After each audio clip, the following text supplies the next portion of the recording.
Au cœur de la République du Congo, le leadership féminin n'est pas une nouveauté, c'est un héritage.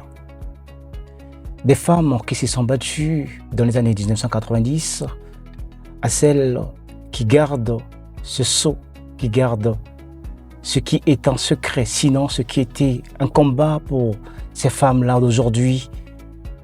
Nous recevons sur ce plateau l'une d'elles.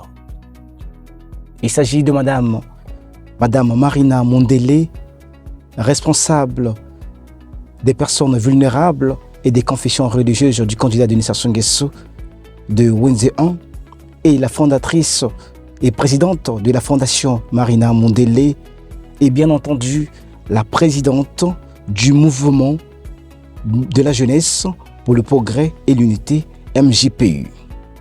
Madame Marina Mondélé est une femme qui œuvre dans le secteur humanitaire. On ne cesse de parler d'elle à travers ses actions qu'elle essaye de donner ici et là dans notre ville, dans notre pays qui est la République du Congo. Madame Marina Mondélé, bonjour. Bonjour. Bienvenue sur notre plateau. Merci.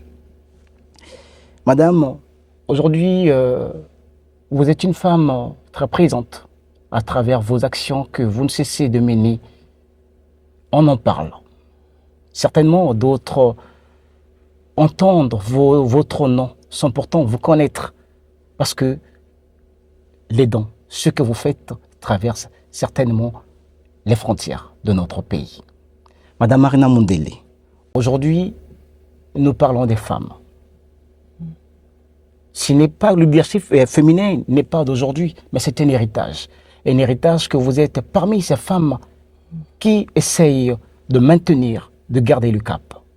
Comment trouvez-vous les femmes congolaises actuellement? Est-ce que cet héritage est bien entretenu ou il y a une régression? Je vous remercie pour l'invitation. Et je vous dirais que nous sommes en permanente évolution. Une évolution qui est réelle, qui est positive, mais aussi qui montre bien l'action des femmes dans ce désir, dans cette volonté permanente à avancer dans un réel défi de parité aussi, mais de mobilisation et de sensibilisation sur le terrain et dans le territoire national congolais. Alors, Madame Marina, quel est selon vous le rôle que jouent les femmes congolaises dans la vie politique et sociale? Un merveilleux rôle. Nous avons l'héritage de ces femmes, de nos mamans, de nos grands-mères, avec des valeurs familiales, communautaires urbaines également, dans le savoir-vivre, dans le respect et dans la protection familiale. Et nous avons évolué grâce à certaines femmes, des battantes, nos braves femmes combattantes congolaises qui se sont levées à chacune de leurs formations professionnelles et même dans la société, même celles qui étaient juste au niveau du commerce, qui ont décidé de s'émanciper, de se développer et de porter fièrement les couleurs des femmes congolaises. Donc, nous sommes les héritières de ces femmes des années 80, 90 et qui arrivent aux années 2000 jusqu'à ce jour, qui vont vers également la politique, qui sont sur le terrain, en permanence sur le terrain, mais en contact des populations, en contact permanent des populations, qui sont à l'écoute et aussi qui donnent l'espoir à toutes les classes sociales de notre pays. Et pouvez-vous en citer quelques-unes, celles qui vous inspirent? Moi, je vous citerai une. Je vous citerai une, ça me touche même. Je vous citerai une. Feu Madame Lucie Bongo Ndimba, Oui. née Sassou Nguesso, médecin de formation et qui a utilisé cette médecine et qui l'a complètement transformée en action sociale et humanitaire et qui est allée porter le nom Congo de notre pays déjà ici, quand elle étudiait déjà, et quand elle est partie au Gabon, elle a continué, elle a valorisé aussi l'Afrique et a porté les femmes et les enfants. Aussi, toutes ces maladies ont eu des noms. On a rendu les noms des maladies acceptables. Que ceux qui sont malades n'en ont pas honte. Nous pensons à ceux qui ont souffert du sida. Et le sida, le VIH, a porté son élan de solidarité grâce à cette action humanitaire de cette dame, qui était la première dame, feu Madame Edith Lucie Bongo. La deuxième que je pourrais vous citer, parce que personnellement, j'ai eu mes vaccinations grâce à tous ces combats à aller effectivement vers l'évolution sanitaire de notre pays, pour les enfants, pour les femmes, les mères. Et je vous confirme bien que je suis bien la preuve vivante grâce à ces campagnes de vaccination quand j'étais encore petite. Et elle s'appelle Madame Antoinette Sassou Nguesso, présidente de la Fondation Congo Assistance. Donc, nous sommes nés des années 70, mais nous portons en nous effectivement la preuve de ce don de soi qui a permis à beaucoup d'enfants comme nous le sommes aujourd'hui, avoir eu la gratuité sur des campagnes de vaccination et de protection de nos mamans dans la protection des maternités des femmes congolaises. Alors, Madame Mondélé, vous venez de citer des grandes dames. Et il a plu à Dieu de rappeler l'une d'elles. Il y a une autre qui est Madame Antoinette Sassou qui continue d'œuvrer et vous avez emboîté le pas. Et c'est une très bonne chose. Alors, comment trouvez-vous la sphère politique? Les femmes ont réellement leur place. Puisqu'on en parle, et si les gens ne le savent pas, vous êtes la présidente du mouvement pour le progrès. Et rappelez-moi si je fais une erreur, le mouvement, vous êtes la présidente, je disais, du mouvement de la jeunesse pour le progrès et l'unité MJPU. Oui. Alors, pensez-vous que les femmes congolaises ont réellement aujourd'hui leur place, puisque vous avez tout à l'heure, vous êtes des héritières de ces femmes des années 90. Les femmes congolaises aujourd'hui ont réellement leur place dans la politique. Elles ont pleinement leur place dans la politique et humblement, nous portons aujourd'hui cette valorisation à cet héritage, je disais, mais aussi une évolution permanente, démontrée sur le terrain, avec cette cohésion sociale et cette inclusion également sociale valorisée par l'apport de ces femmes, de nous les Congolaises, nous Congolaises, femmes politiques, femmes sociales et femmes humanitaires. Et je pourrais aussi vous ajouter femmes de foi. Parce que nous avons utilisé cet héritage de femmes sociales actives sur le terrain, de ces deux dames qu'on vous a si bien citées. Mais aussi, il y avait des femmes qui étaient dans les mouvements de partis politiques, comme l'URFC. Elles étaient là déjà pour prôner nos droits et faire valoir les besoins réels de toutes les femmes congolaises dans les villages, les communautés et dans les villes. De ça, il fallait bien un moment que nous puissions aussi apporter cet espoir.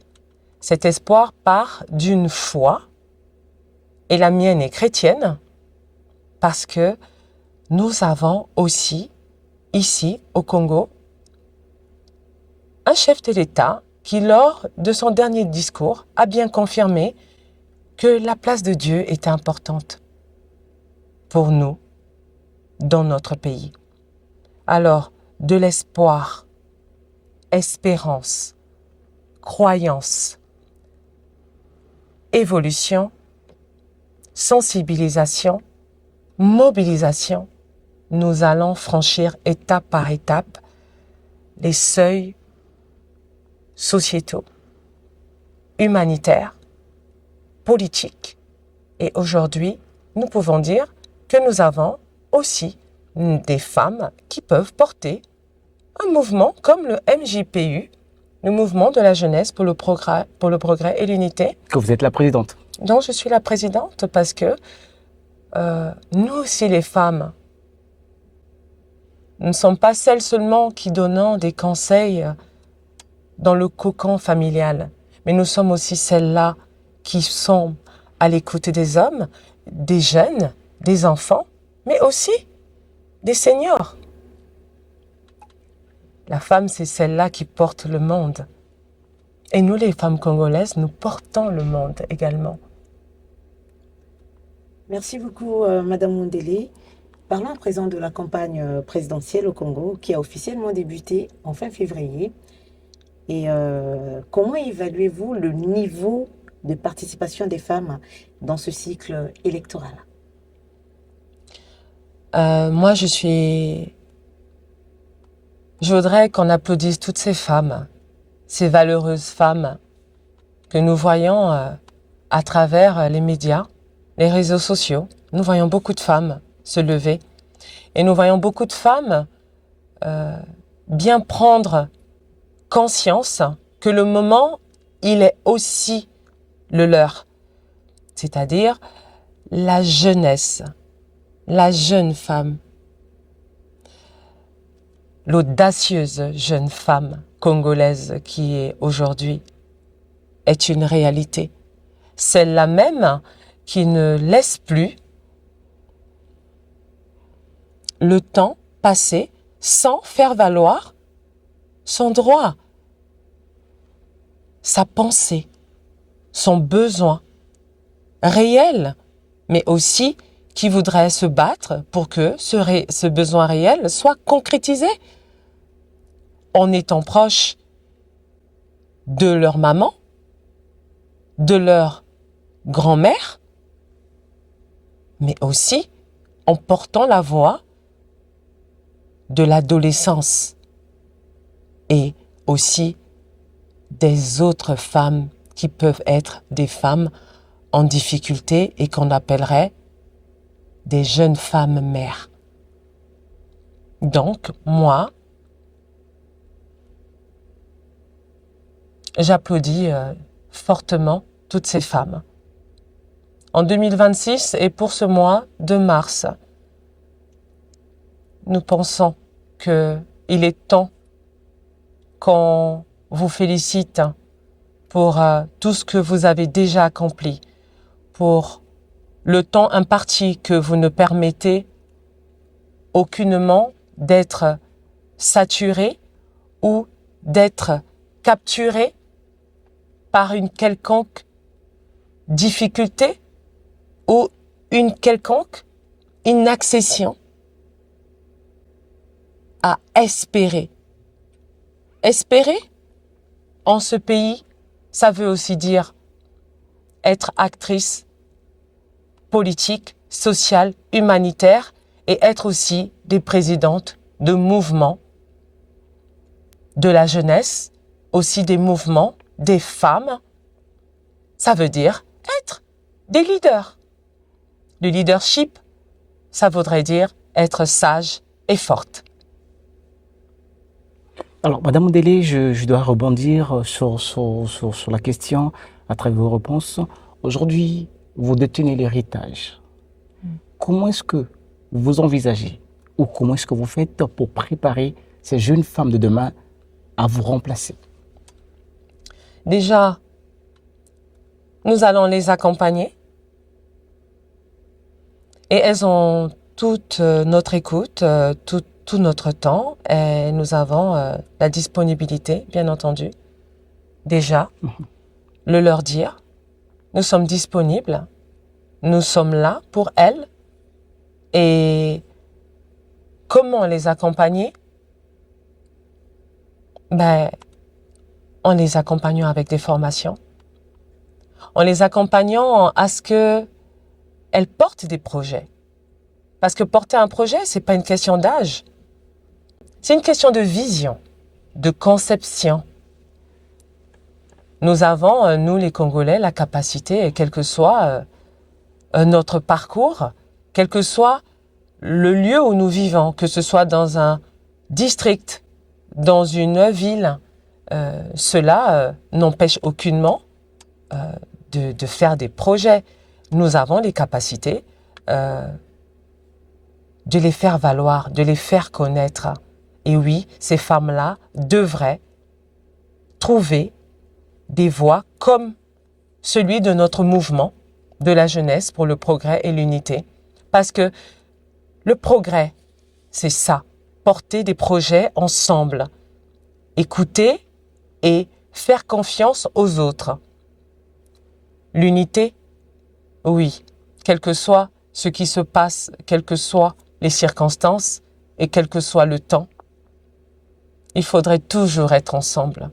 Il faudrait toujours qu'on sache que plus nous nous écoutons, plus nous nous respectons, plus nous avons confiance aux uns aux autres, et plus nous sommes le Congo. Et le Congo, ça ne peut qu'être que nous, les Congolais. En tout cas, merci beaucoup à vous, Madame Marina. Et nous sommes au mois de mars. Et partout dans le monde, on célèbre la femme dans toute sa splendeur. Avez-vous, dans le cadre de la Fondation Marina Mondélé, organisé quelque chose pour toutes ces femmes congolaises qui vous suivent? Déjà, aujourd'hui, pour nous, le 8 mars, doit être une journée où on doit se souvenir du niveau actuel des concrétisations, des batailles de toutes ces femmes qui sont passées avant nous. Quel est actuellement le bilan de ces combats? Nous nous battons pour la parité et nous nous battons pour la loi Mouébara, qui est une loi qui est aujourd'hui réelle, qui est aujourd'hui à la portée de toute Congolaise pour la protection, bien entendu, de nos mères, de nos mamans. Mais nous avons aussi des lois comme celles qui sont pour la protection des personnes âgées, des seniors. Il y a aussi ce cas, il y a beaucoup de nos grands-mères, de nos mamans qui sont du 3e âge et qui sont dans des situations difficiles, qui sont délaissées et qui manquent d'accompagnement. Il y a aussi des lois qui sont actuellement à l'étape d'être promulguée. Nous avons aussi, si je pourrais vous montrer combien les femmes sont à tous les postes dans ce pays. Et nous pouvons largement en parler et largement en faire écho. Est-ce que la femme congolaise peut se souvenir d'il y a à peine quelques années, elle était encore en quête de pouvoir accéder à des postes assez importants dans les institutions, dans les entreprises, au sein des communautés, donc dans les communautés locales. Nous confirmons bien qu'à chaque étape, elles sont bien effectivement nommées. Mais le 8 mars, il ne s'agit pas seulement de parler de celles qui ont réussi à accéder à ces postes. Il faudrait aussi dire, cette journée de la femme n'est pas seulement celle où nous devons montrer que nous organisons pour des femmes, mais nous devons plutôt, chacune d'entre nous, apporter quelque chose là où nous sommes. Dans nos quartiers, il est important que, quels que soient les moyens que nous avons, être une femme, c'est porter les conseils, porter des valeurs. Porter des conseils, des valeurs, il n'est pas seulement question de moyens financiers. Il s'agit tout simplement de prendre cette journée. On peut passer du temps avec les autres femmes. Pas spécialement dans ce que certains peuvent trouver comme élément à juger. Nous valorisons l'instant féminin. Valoriser l'instant féminin, c'est de dire à la femme, quel que soit ce que vous êtes, qui vous êtes, votre classe sociale, que ce jour et cette journée est la vôtre. Vivez-la du mieux que vous pouvez avec cette inspiration et cette profonde croyance en l'héritage. En l'héritage, en l'impact aujourd'hui consenti, actualisé, numérisé, aussi diffusé, visible. Mais la visibilité est la meilleure façon de canaliser, de capturer, de prendre. C'est tout ce que vous, les femmes, vous pourrez faire demain, chacune à votre niveau. Et moi, je n'ai rien d'autre à vous dire que tout ce que nous allons faire, je le ferai avec vous et partout où vous serez. Alors, Madame Ondélé, le temps passe vite, le temps passe vite, il nous reste peu de temps. Quel est votre dernier mot, Madame, pour clôturer cet entretien? Surtout à l'égard de la jeunesse. Croyez en ce que vous êtes, en qui vous êtes. Croyez en ce Congo uni. Croyez en ce Congo qui porte des valeurs. Croyez en tout ce qui est acquis. Nous cheminons certainement vers un développement durable. Comment pouvons-nous y arriver? Avec l'apport de tous. Unis, ensemble, pour un Congo prospère, intègre, confiant. Un Congo qui doit porter l'espérance et un Congo qui se construit a besoin d'être développé ensemble. Voilà, chers internautes, vous qui nous suivez, un Congo qui se construit a besoin d'être développé ensemble. Tels sont les mots de Madame Mondélé que je me permets de paraphraser. Alors, elle était notre invitée dont son leadership ne peut être démontré car elle est là sur le terrain partout. D'ailleurs, elle est aussi la présidente d'un mouvement politique, vous l'avez su, chère jeune dame.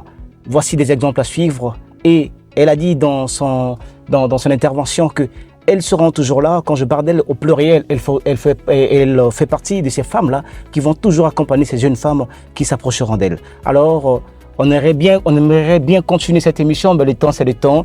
Et on vous dit à très bientôt. D'ici là, restez connectés à Avenir du Congo TV.